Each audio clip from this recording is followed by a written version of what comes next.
Welcome, everyone. We're about 15 seconds early, but that's okay. I'm Kevin Slimp.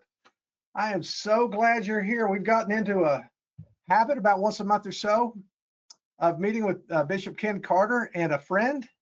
And today his guest is Elaine Eberhart, and you're going to find out all about their history together and why they're here together today. Bishop, it's always so much fun to do this. Well, it's fun for me. Thank you, Kevin, for arranging this.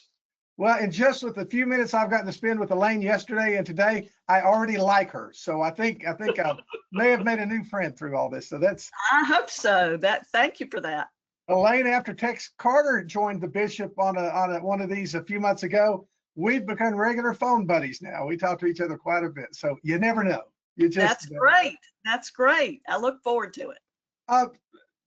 The United Methodist Church, as we get started today, this is no secret to anybody, has been divided over human sexuality, identity, orientation for, well, more than half a century, maybe forever, at least as long as we've been a denomination. And it contributed to another split denomination with countless people being hurt. While the negative restrictive language has been removed from the Book of Discipline, reconciliation, transformation, and full inclusion of LGBTQ plus people remains a challenge in many congregations and communities. And full acceptance of our LGBTQ siblings remains more of an aspiration in our society than a reality. Real changes take place among individuals in local congregations and communities.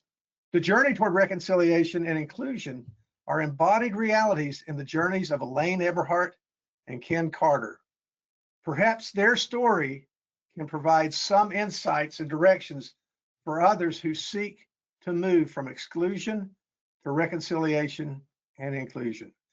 Bishop Carder, if I could start with you, I'd ask you if you could tell us about your own journey and the role Elaine has played in your own perspective and actions in relations with LGBTQ colleagues and friends. Well, thank you for the opportunity to do so. And it really is, it's always a joy to be in conversation with Elaine. But my history is probably similar to that of many that are my age, many of my generation particularly. Up until the 1980s, the issue of sexual identity, homosexuality was really an abstraction to me. It was not an issue that was in the forefront of my own experience or in the forefront of my relationships or issues that were before me. I would suggest that up to that period, up until the 1980s, my approach was one of blind complicity. That is, I was blind to the whole matter and the impact. I was part of the prevailing prejudices and assumptions and exclusion. So mine was, it wasn't that I was anti or hostile, it was just not a major matter that was before me. And, you know, that was the period that the American Psychiatric Association, up until 1973, listed homosexuality as a disorder. And so I was just part of that whole generation of people to whom it was not a priority matter to address, that those of us at least who were, quote, straight. But that began to change in the 1980s when I was elected as a delegate to General Conference in 1984. And there I was aware of the history of that particular matter coming before the General Conference. It had come before every General Conference since 1972. And it dominated the General Conference. And at that General Conference, the legislation to prohibit the ordination of, quote, self-avowed practicing homosexuals was forbidden. And the reaffirmed that homosexuality is, quote, incompatible with Christian teaching. And that was the position. And there were lots of debates, legislation. I voted for that position. it was not a major issue or a concern of mine. It was just that was the prevailing. It was not a priority to me. I voted in favor of that legislation, and for that vote, I have repented. I have apologized, because I have realized that I was complicit in hurting countless numbers of people, and also complicit in robbing the church of some of the most gifted leaders that the church potentially could have had.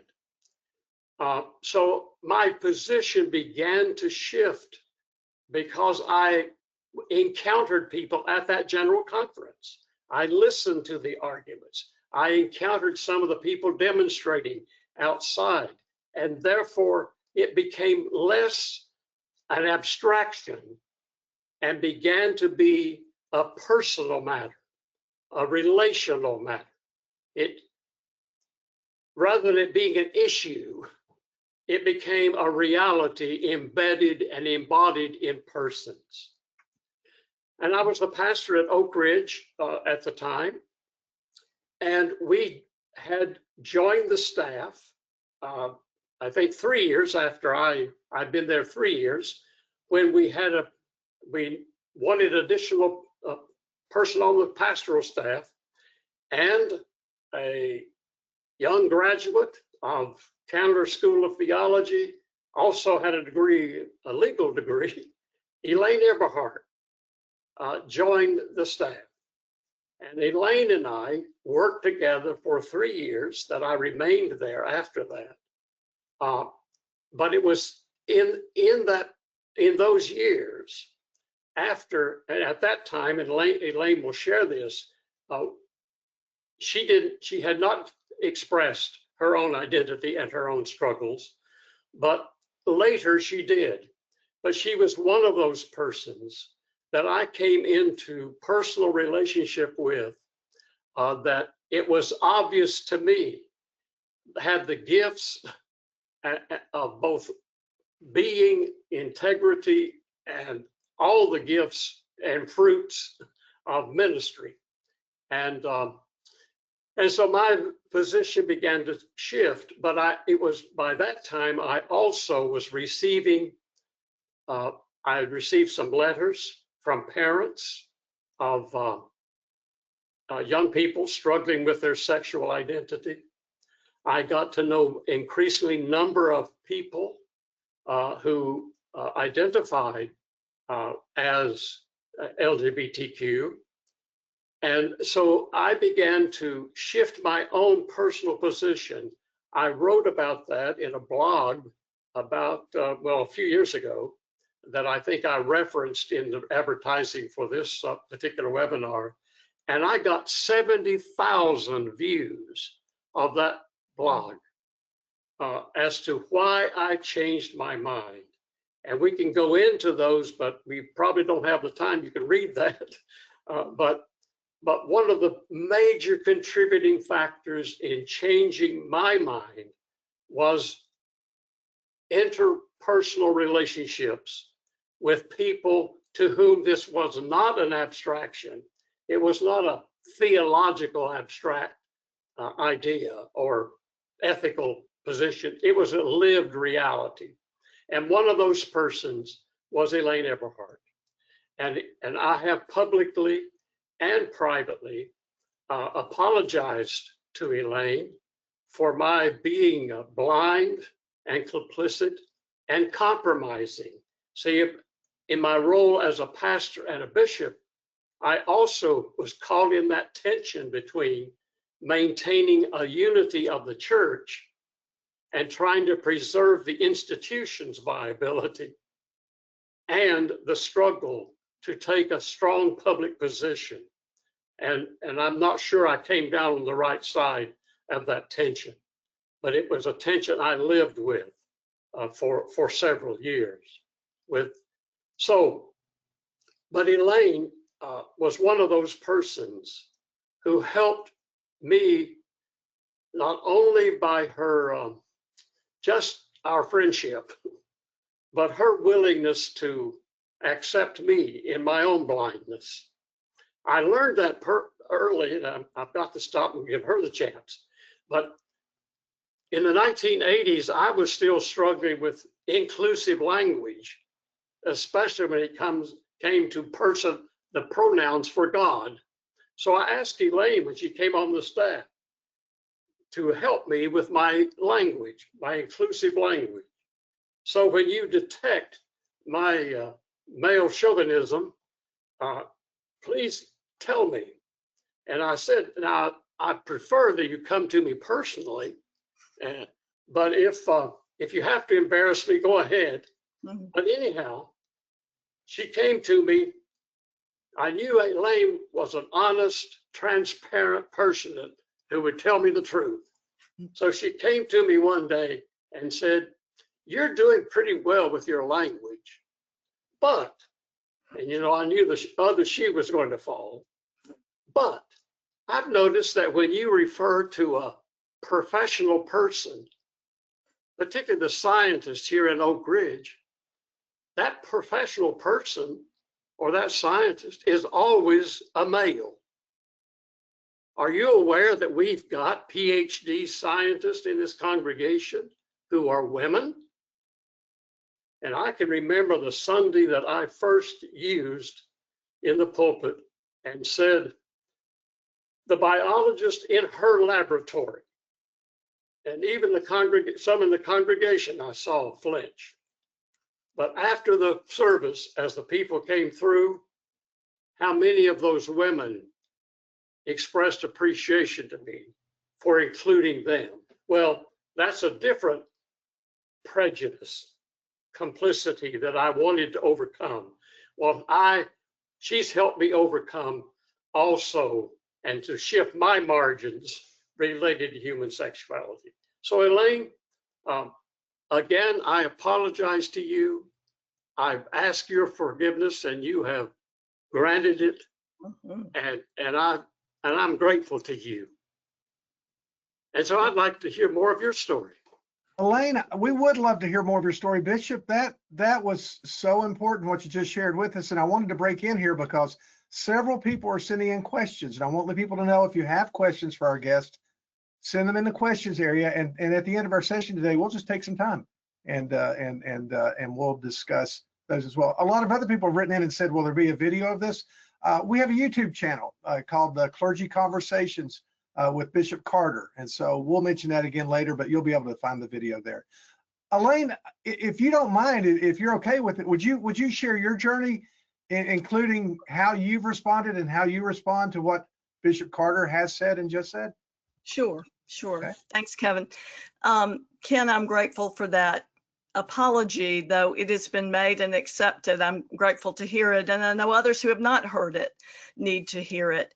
While we worked together, as you know, and maybe didn't say this time, I was uncertain about my sexuality. In fact, I didn't have real clarity until I was 38 years old. I'll talk about that in a second. But you are more than just that, perhaps having a blind spot around the need for the change in the discipline language around LGBTQ+. You were working on behalf of so many for love and justice. And I think specifically of the Children in Poverty Initiative that you and others did. And at the time, I seem to remember that you had a concern, which I didn't deny, that if we had a focus on LGBTQ+ persons and their issues, it would somehow diminish the work with children in poverty and other important issues.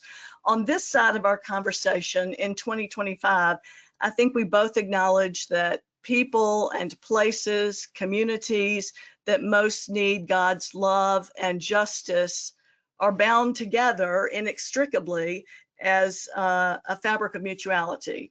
And we can see how the intersection of children in poverty and the environmental desolation, how those overlap. We can see how the movement toward full inclusion for LGBTQ+ persons in the church overlaps with the continuing work of racial justice. So I appreciate your apology. I also appreciate all that you have done and all that you have meant to me as a mentor, as a continuing teacher when we were not in touch so much, either digitally or by phone or in person. I watched everything that you did and continued to learn from you as I do. And I'm so proud to know you. Often people say, when I refer to you, do you know him? And I say, yes, indeed, I do know him. Thank you. I know Bishop Carder. I'm going to talk a little bit about my coming out, and I'm going to start way back. I had some sense of my possible sexuality as lesbian in 7th or 8th grade, maybe prior to that, but certainly by then. And I know I was listening and looking for some kind of information about how that would be seen by God. And would that endanger my relationship with God? Would that endanger the love I received from God? I was fortunate because at First Broad Street United Methodist Church, the youth sexuality training was done by Dwight and Doris Cope. And in that training, they did not condemn homosexuality. They referred to it briefly and with no negativity. They didn't embrace it either, but there was not a message of a separation between God and persons who identified as gay. And that was about 1972, the same year that the language went into the discipline. Similarly, on a vacation that same year, I watched a young lifeguard, a woman who on her breaks would read the Bible. And I thought that was fascinating. And I went and talked to her about what she was reading in the Bible. And then one day I got up the courage to say, what do you think about Romans 1:26 through 27? Now, I don't know how at 13 I knew about that verse, but I guess I was reading the Bible, as a good United Methodist youth would do. She turned to me and said, kind of offhandedly, she was focused on the words of Jesus and did not think this verse was important as God's love for us. So unlike other youth my age in the early and mid 1970s, who may have been questioning God's acceptance of their sexuality, I did not ever distrust God's love for who I was created to be. And that was a great gift. Not everyone had that great gift.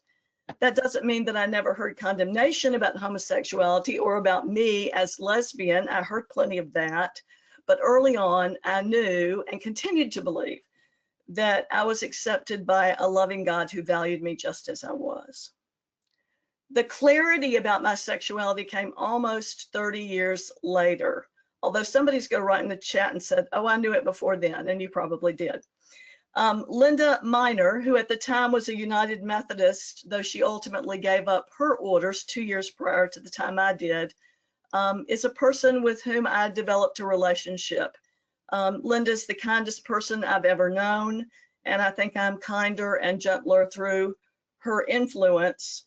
Though before anybody writes in the chat, in the comments, I know that I'm not as kind as Linda and I have a long way to go, but that's just my cross to bear. I turned in my orders because I realized that I could not maintain them and live with integrity, and certainly couldn't live openly with Linda. I had already questioned, before I came to full knowledge of my own sexuality, I'd already questioned whether I could remain in the United Methodist Church after sitting with a friend at an ordination for a friend of hers and a friend of mine, a mutual friend. This friend had was a student at Candler School of Theology. Her gifts and graces for ministry were equal to anyone else on the stage. She was loving and caring and embraced her faith in a way that made her candidacy no less valid than mine or her friend who was on the stage that night. The only thing that kept her from ordained ministry was her relationship with another woman, a committed relationship that lasted for many years. Fortunately, the United Church of Christ embraced her and her gifts for pastoral ministry.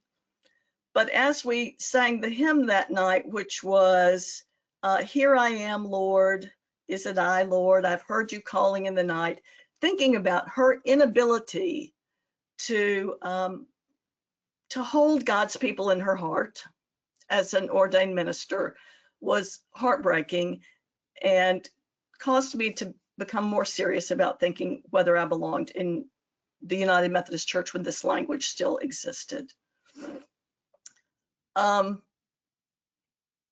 I decided I could no longer sit in the pew when the law of the church deemed my relationship as incompatible with Christian teaching. There are things I do every single day, sometimes multiple times a day, that are incompatible with Christian teaching. Living with Linda Minor for 30 years in a committed relationship is not one of them. I could no longer say no to friends who asked me to perform the commitment services for them.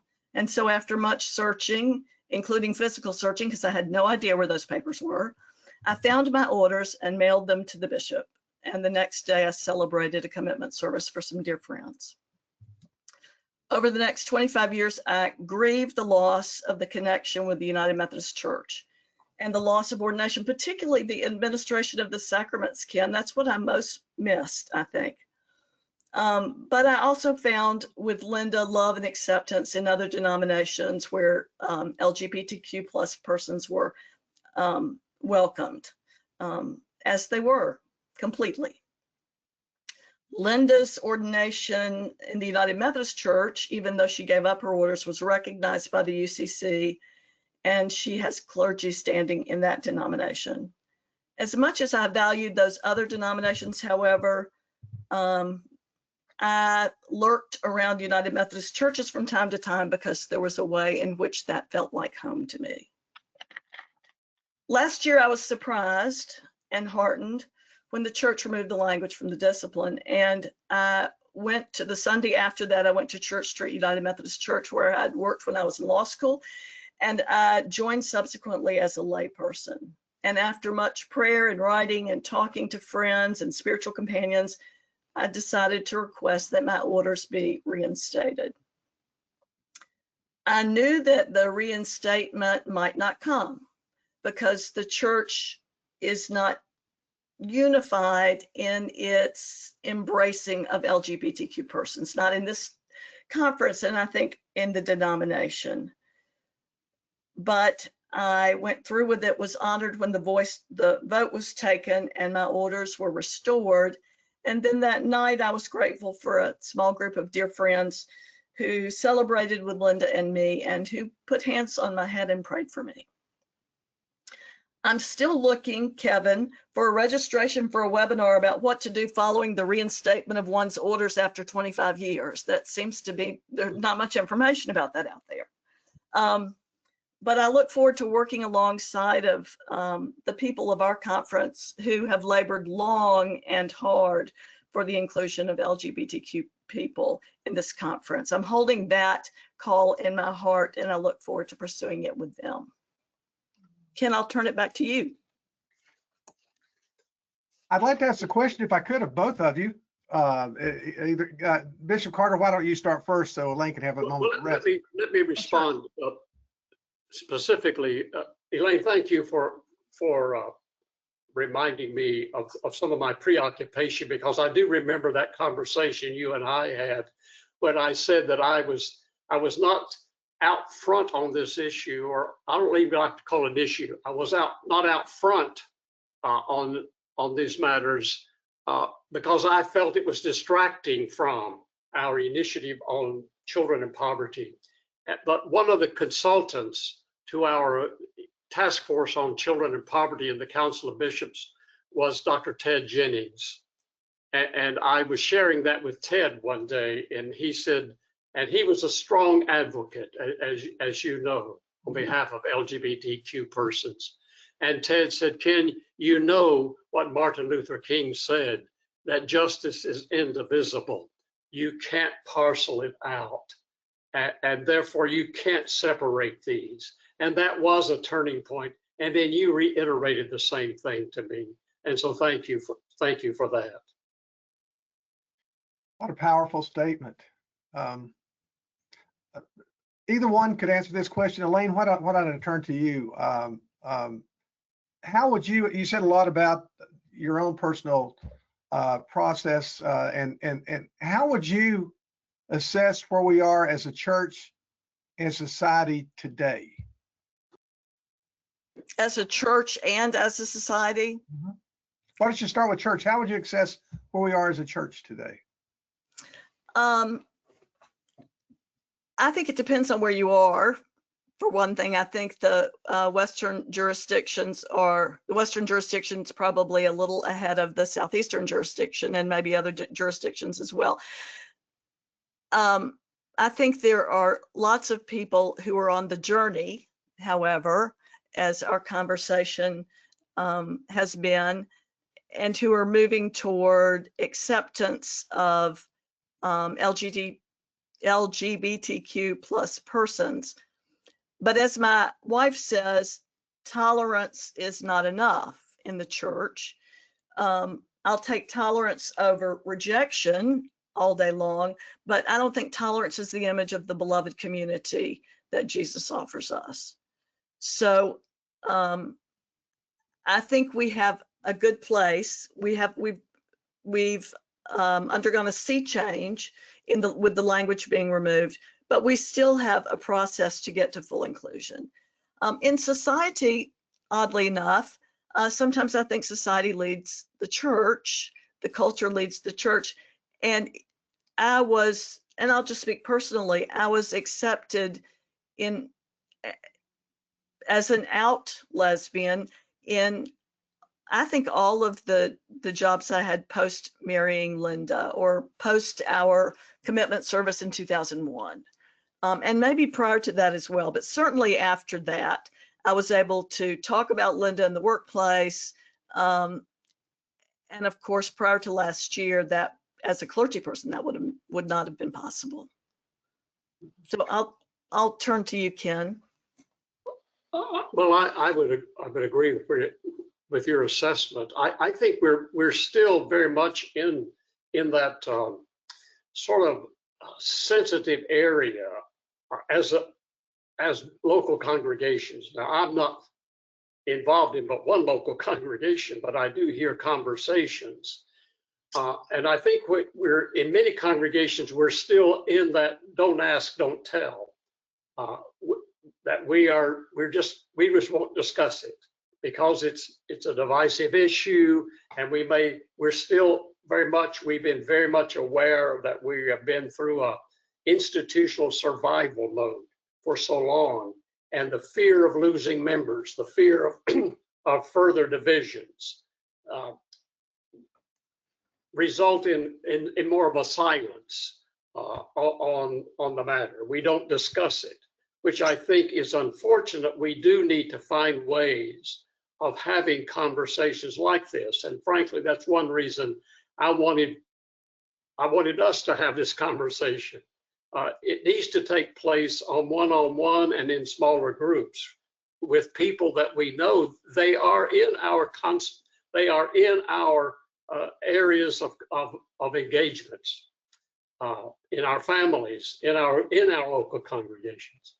But I think we are in that stage of kind of feeling our way around and living into that. And therefore, it's an important stage.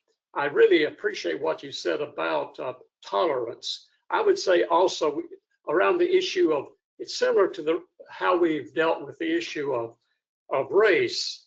When I went to Mississippi, I became increasingly aware that there's a difference between integration and reconciliation. That at the conference level, we were fully integrated. Well, I think in terms of LGBTQ plus people and persons, they are worshiping with us. They're in congregations with us, and in workplaces and in our neighborhoods. But what is needed is to move beyond simply tolerating or simply being silent, and move into hearing one another's stories. And what better place to do that than in the church? Isn't that what we exist for? Particularly we who are Methodists, watching over one another in love. Confession and confession, forgiveness, reconciliation, and transformation are what we're about as congregations. And therefore, I think we need to break through this silence that we're in now and begin to facilitate and have safe places for conversations like we're having here. In society, I think with some of the things that are happening at the national level now in the political arena, we're regressing. That there's the anger, the hostility, the normalizing of discrimination, both in the workplace and others. And therefore, we've got a lot of work to do yet. But I would emphasize that I think the church can play the key role in the United Methodist Church now, having removed the language. We can be in a key position to make significant changes in our local communities and local congregations. Ken, I think if we get there, it will be only if, as you say, safe spaces are created for conversations that allow people who are still very uncomfortable with LGBTQ plus persons and life and issues to be able to talk about how they feel. And for others of us who perhaps had pain at being excluded in the discipline, for others to also state the pain that they have felt because of this long held language in the discipline. So I think conversation is critical. I don't see that happening very much, but I'm hopeful that it will. Yes, I think it is crucial. And I think what was so formative for me was to be confronted with the pain of the people who are affected by this discrimination and exclusion. I mean, I mentioned my dear friend Fritz Muty and Etta May, colleagues in the Council of Bishops, lost 2 sons to AIDS. The Westbrook or whatever that Baptist church was that used to show up at General Conference, every General Conference. They picketed his office with signs, "Your sons are in hell." They picketed the funeral of his sons. The pain of those parents of losing sons and then having that kind of cruelty, blasphemous kind of religious expression. The letter I used to carry around, I got a letter from a mother who had heard me speak about children in poverty and the church being open to all people. And she asked me in that letter, "Do you really mean the church is open to all people?" And then she shared the story of her son, adolescent, struggling with his own sexual identity. And the one place he felt safe at that time was the church in the youth group. But she had been listening to the pastor who was condemning and using these clobber verses that you talked about. And she said, "He's not going to be accepted there very much longer." And do you really mean? And she would not tell me what church she didn't sign her name, but I used to carry that letter around with me as in pastors' meetings, and I would read parts of that letter. And I said, if this is the message you're communicating, your message is incompatible with the Christian gospel. So I think we've got to hear the hurt. I just think that hearing the stories of one another and the pain is one of the ways we grow in our empathy, compassion. Richard Rohr says the two great factors in changing are great love and great suffering. And somehow we connect those. And if we love greatly, we will enter the suffering of the other. We are getting so many questions and comments in right now. I'll ask one other question, and then maybe we can leave plenty of time for these questions and comments, because there's some really important things coming in. Based on your experiences, Elaine, why don't we start with you? Give the bishop a moment to relax there. Based on your experiences, what do you think is needed in order to facilitate healing, reconciliation, and full inclusion in the United Methodist Church? And if you want to address it even further beyond that. Sure. I think we've just talked about the most critical component, at least in my opinion, which is crucial conversations within local congregations, small group conversations where people can be honest about their bias, their pain, their discomfort, how it makes them feel. I think that we will not move forward until people are able to own what their feelings are, and maybe what are the experiences they've had that have informed those feelings. We talked a little bit about inclusive language, Ken, and my love for it. And I do love hearing the many names for God, but also important, and what I have not heard very much of in local churches is the use of LGBTQ plus people in sermons, in liturgy, praying for LGBTQ plus families. I think when we name people, they see themselves and acknowledge that they're loved by God. And I think it's critical. It was critical with women, certainly. And now in my experience, that's routine. But I don't hear LGBTQ plus persons named very often in worship. I think community visibility, which joins what's happening in society with what's happening in the church, is important. Years ago, I was at the Gay Pride March in Atlanta, years and years ago. And St. Mark's United Methodist Church, a historic church in Midtown, was handing out glasses of water, cups of water to people in the parade.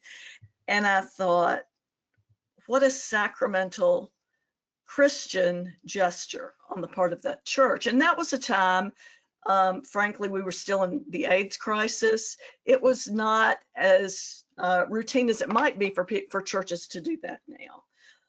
So I think how the church appears in the community in the acceptance of LGBTQ persons is important. When I go to a church and I see a sticker of a pride flag on the door as I enter or beside the door, if I enter and see in the bulletin a statement of inclusion as we have at Church Street Church, I feel safer and more comfortable and feel like that's a place I might want to be. When there is none of that, I come in cautious and wondering. Those are just a couple of the things I've thought about. Ken, do you have some others? Well, I do think we have a lot of teaching that needs to take place in the local congregations around biblical interpretation. The Bible is still being misused on this issue, as many others. And one of the things that I became very much aware of, that the same hermeneutic, that is the same way of interpreting scripture used to justify slavery, exclusion of women, is used to exclude LGBTQ persons. It's the same way of focus and it's not the Wesleyan use of scripture. It's not in our tradition, and it is a very rigid way of interpreting scripture, which negates the basic message of scripture, which is the love of God for all and the inclusion of all. Peter Story I've often heard Peter Story say, when you don't know what else to do in the local church as pastors, do some teaching. And then if you don't know what else to do after that, teach some more. And then if you don't know, continue teaching.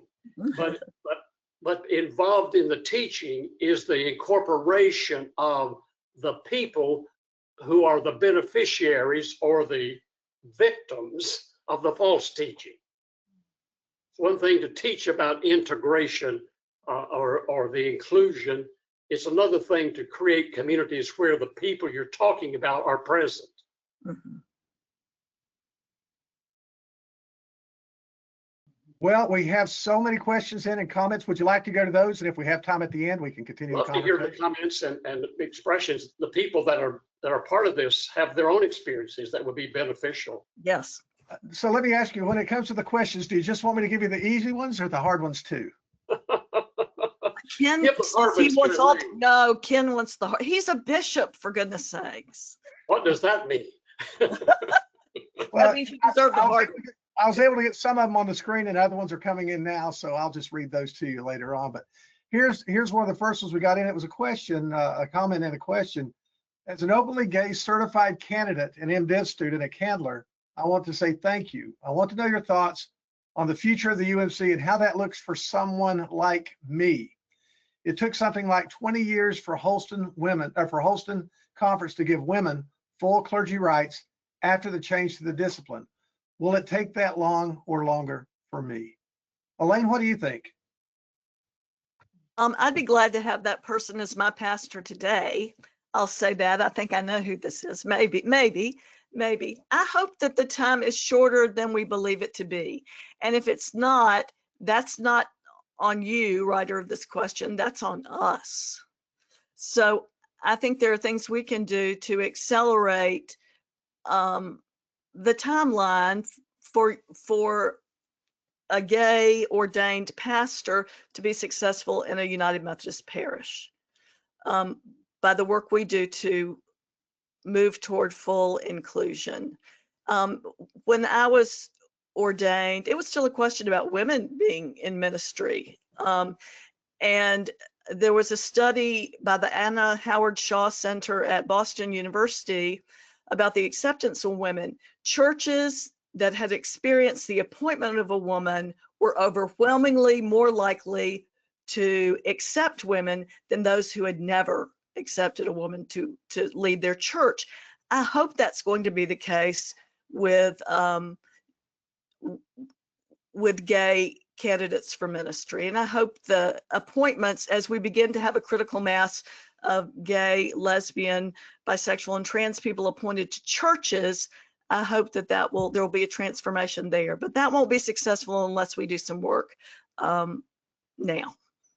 Bishop, what are your feelings on that? Well, definitely, and I do think that bishops of cabinets have a role to play, a significant role to play here. I do know that when I was assigned to the Nashville area in 1992, the first year that in 1993 would be my first year of making a round of appointments. Almost every woman that was appointed, we had to finally say, no, it was almost saying, we forced this in. There was resistance. I began to, and we in the cabinet began to talk about that. And we realized we have a role to play here and pastors have a role to play. I began to communicate to pastors that one of the criteria on which your ministry, the effectiveness of your ministry will be based is how well you prepare your congregation to receive a pastor of a different gender, a race than you are. And that meant, you invite women as guest preachers, you let them.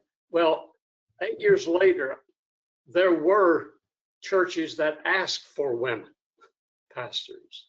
And we also did another thing. We identified those churches in which there had been a very positive experience with those women pastors and who were enthusiastic about that.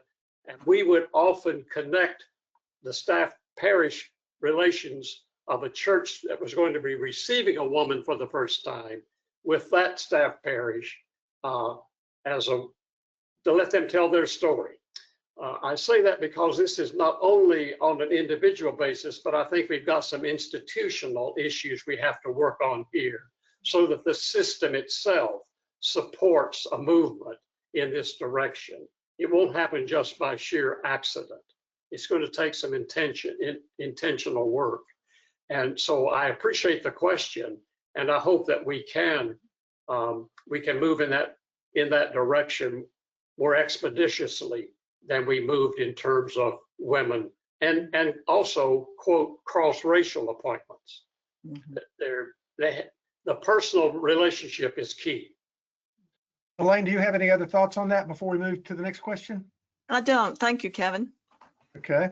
The next one, it may be a little trickier, but I suspect you've gotten this question before.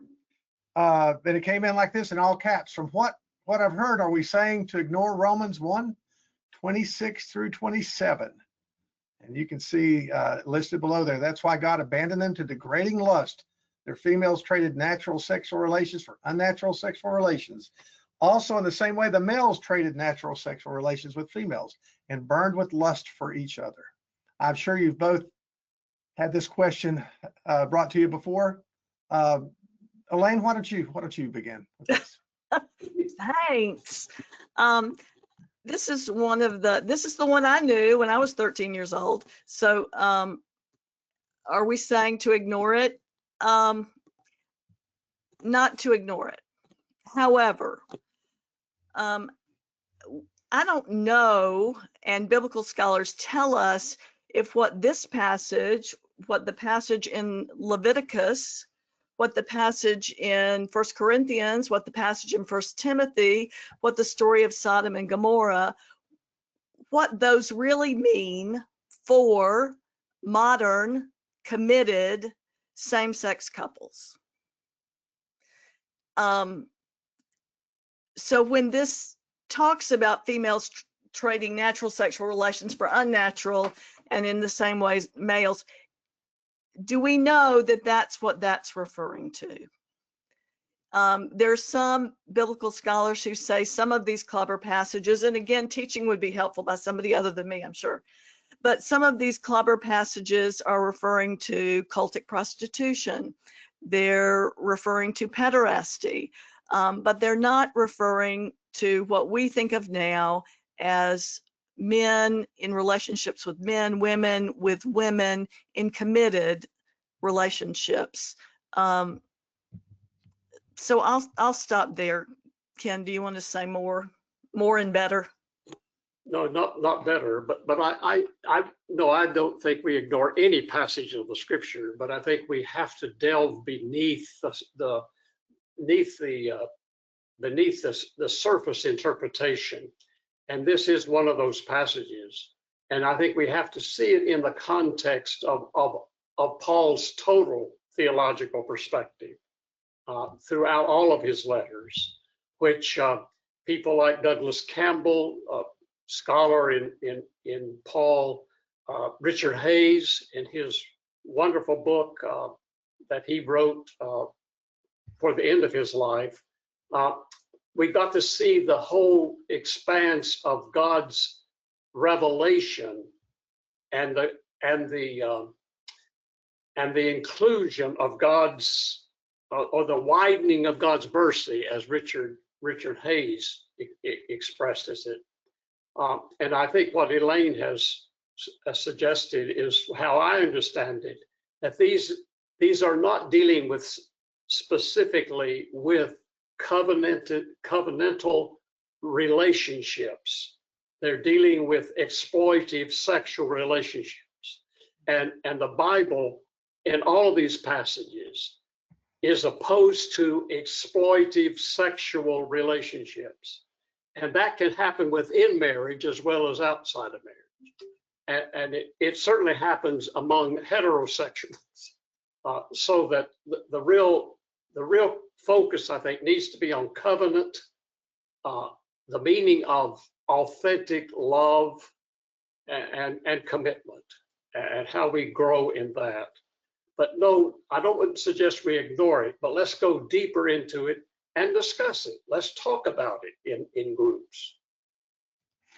You see the comment, I accidentally slipped over there. Let me go back to it. This is a comment that came in. In the United States, we have much history of only partially integrating traditionally marginalized people into greater society. Some have reluctantly championed integrating marginalized people's bodies while refusing to integrate into the mix their whole hearts. Any comments? Amen. Now, that's a good comment, helpful. Mm-hmm. Mm-hmm. We have a long history of, it's not just around it's not just around sexuality. We have a history of othering other people. Elaine, this comment statement came in for you. And this came in early in the webinar. So very glad your orders have been reinstated. I weep knowing your long ministry is being recognized. Oh, I'm appreciative for that. Thank you. Thank you. Could I insert a question to Elaine here? But at this time, no, go right ahead. Elaine, you and I worked together. You had not yet come to your own insight into your own identity, or at least expressed it. But could I have helped to create a different atmosphere as the sort of the leader of the staff?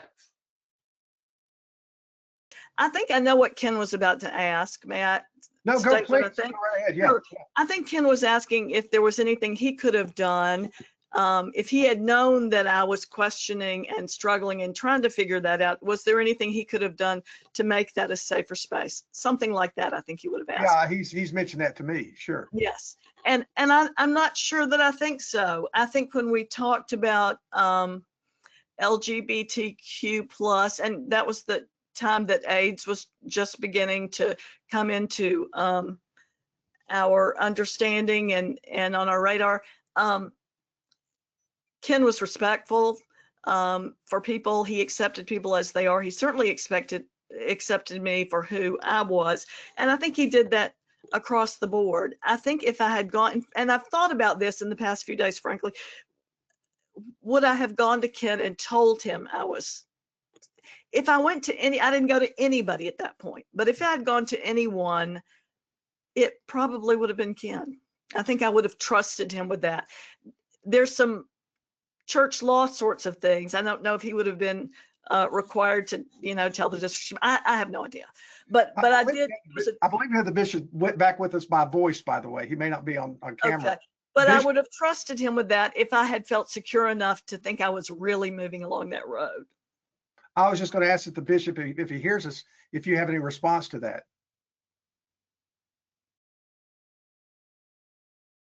Okay. I think his microphone is on, but he may not be hearing us right now. We'll go on to the next question that just came in. Can you hear me? We can, Bishop. Did you hear what Elaine just said? No, I didn't. That's okay. That's okay. I'm glad you're here by voice, even if not by camera. I'll read to both of you the next question that came in. My church is in the discernment process toward becoming a reconciling church. What would you say to them about why it is still important to become a reconciling church even after the change in the book of discipline? So Elaine, I'll turn to you, and what do you think about this question? I think it's important because it signals LGBTQ plus people, families, that you are open to them. And even with the change in the discipline, that's not a certainty if someone walks into your church, a local church, that you would be accepting. If you've been through the reconciling process, people have had the benefit of what Ken's talked about, which is teaching, conversation, hard conversation. And I think that makes those congregations particularly welcoming of LGBTQ plus people. I wish that was the case across the board. Don't think it is at this point. I hope it is in the future. But at least those churches are places where I think LGBTQ people know that they will find safe haven. Another comment just came in from someone in the Holston conference, Elaine, and they said the Holston clergywomen celebrated Elaine's news annual conference in our private lunch meeting. Elaine, you may know who this is from. I do. And we were delighted to embrace Linda into our fellowship also. We're glad to do anything that would be helpful for or with Elaine and others. I should have said that. I neglected to say that I was celebrated there, and so appreciated Barbara and the rest of the clergy women who were there celebrating with us, and welcoming Linda too, because she was an outsider. Assuming we don't hear from the bishop again, do you have any other thoughts you'd like to share with folks? I don't have any. I do, maybe I do have. I have two more questions that just came in. Someone wrote in and wrote, reconciliation is key here, as changes in the book of discipline mirrors changes in legislation. We cannot legislate love. Love is a function of relationship, which can be encouraged via heartfelt efforts at reconciliation. I think that's wonderful. And I'd love to have that in writing so I can read it and keep it. I'll try to hang on to that. Good, please. I'll do my best. Scarlett wrote in and said, thankful to hear how you have faithfully walked in a time when the church has not honored the role of the call on your life. I have hope as another LGBTQ who is attempting to be faithful within the Holston Conference. Kelly wrote in, Elaine, and had another thought, another question. I'm curious about how many people are involved, participating in this live stream. I share the profound joy in Elaine's reinstatement. What a gift to the Holston Annual Conference and the denomination. I believe, Connie, we had about 130 some register for this event. And so most of them come live, but some of them obviously will wait and see it when it comes out. Well, the Sunday after the discipline was changed and I attended at Church Street, Catherine Nance invited me to help distribute elements, and not having had a role in Eucharist for about 25 years of that kind, it warmed my heart. I wasn't yet reinstated, but it was an important day for me. Yeah. And I think it was an important day for many. It was not celebrated in the same way, I think, across our region as it was in some regions, but for the people who welcomed it, it was a life-changing day. Well, Bishop, I'm sorry you couldn't speak the last few minutes. Can you hear me now? We do hear you now. Speak as much as you'd like. I'm sorry for my frustration trying. Can you still hear me? Yes, we can hear you. My computer's acting up. No, I heard part of that, and I will have to say that one of the highlights of the summer was greeting Elaine and being able to embrace with tears after she was reinstated. And I'm so profoundly grateful that she has been. We've come full circle in that respect, but there's been a lot of pain and loss in between. So thank you, Elaine, and thank you for what you have meant to me and your own and our friendship, which continues. I'm grateful for it. I'm just going to pop on the screen so people can see it. This is the YouTube page, Clergy Conversations, and if you can see the address there. But if you just type in Clergy Conversations with Bishop Carder, this will pop up, and you can see past conversations that we've had together. This was a really important discussion we've had today. I think we've had, not just numbers wise, but I think we've just had so much interest in this conversation today, is obvious, and from the questions. Do you have any final thoughts you would like to share before we call it a day? Elaine, I'll start with you. Sure. Well, I'm deeply grateful for this time, both to you, Ken, for the invitation, and to Kevin for keeping us going, and for all the people who joined us today. I hope it's been a helpful conversation, but I wanted people to know it has been very helpful to me, because it's allowed me to reflect on my journey and to continue to pray for discernment about where is God's call to love on my life now. So I welcome continuing conversations with people if you have questions or ideas about how we can continue to draw the circle wider, the circle of God's love. Ken. Elaine, do you have an email address you could share with folks if they want to write to you? Sure, it's Elaine Eberhart at Gmail. Bishop, any thoughts from you? I'm just grateful for the opportunity to share, and I hope that participants are aware that sharing our stories is a means of grace. That's what Wesley talked about when he talked about conferencing being a means of grace.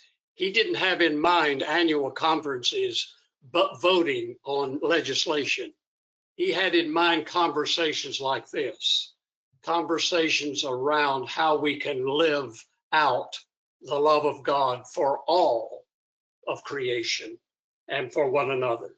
So let's continue the conversation, and let's extend the breadth and depth of our relationships of love with one another.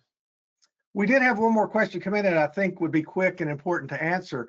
You know, Glenna Manning, Glenna sent in this question. Do you know if there is any curriculum available on how to lead small groups on this topic? Either of you know of anything? There are lots of resources, including curricula, on the Reconciling Ministries Network webpage. Okay. So I'd point you there. Lots of toolkits for discussions and conversations. And that's one of the reasons to at least engage the Reconciling Congregations Network, is because they help congregations engage productively in these kinds of conversations. Well, I want to thank both our guests today. This has been an incredible conversation together. I'm getting one thank you after another. People are writing in to thank you for doing this. And I wouldn't be surprised if we don't do something again like this again sometime in the future. Well, I'll get a new computer before we do the next. Yes, I'm sure you will. Elaine, thank you so much for being here and being the Bishop's guest. Bishop, thank you for, even in the few minutes you're away, thank you for such a great job today and for doing this. My name is Kevin Slint. For those of you who don't know me, I'm a publisher at Market Square Books, and we'll do this again after the new year. Everyone take care. Thanks, Bye-bye. Kevin. Bye, both of you.